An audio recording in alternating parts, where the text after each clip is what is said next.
আসসালামু আলাইকুম। এই পৃথিবীতে আল্লাহ তাআলা অনেক নেয়ামত দিয়েছেন।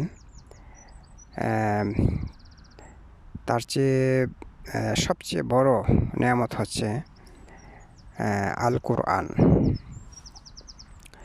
এখানে 6666 ভার্সেস রয়েছে এবং এই আল কুরআন তোমার সরাসরি আল্লাহ সুবহানাল্লাহ থেকে এই পৃথিবীতে নিয়োজিত হয়েছেন। সরাসরি বাই অ্যাঞ্জেল কোরআনটা এসেছে। তো তুমি যদি আল্লাহকে জানতে চাও, চিনতে চাও যে উনি কিভাবে কথা বলে, উনি কোন স্টাইলে কথা বলে, হ্যাঁ, উনি কিভাবে ন্যারেট করে, কিভাবে অ্যানালাইসিস করে, কিভাবে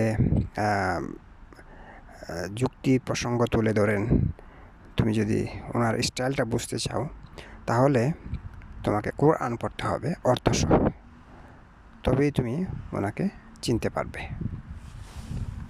আনফর্চুনেটলি আমাদের বাংলাদেশে কোরআনটাকে দূরে সরিয়ে তারা শুধুমাত্র হাদিসটাই ফলো করে, অথচ ইসলামের প্রধান বই হচ্ছে কোরআন অ্যান্ড দেন হাদিস।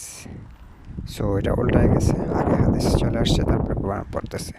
যারা কোরআন পড়ছে ওরাও তোমার এটাকে পড়ছে অ্যাজ এ লিপ সার্ভিস, ওটার অর্থ বের করে পড়ে না, যার জন্য আল্লাহ সুবহানাল্লাহকে চিনতে পারছে না। উনি কি, ওনার কি পাওয়ার আছে, ক্ষমতা রয়েছে, মিরাকল রয়েছে, সবই কিন্তু এখানে বিশ্লেষণ করা আছে।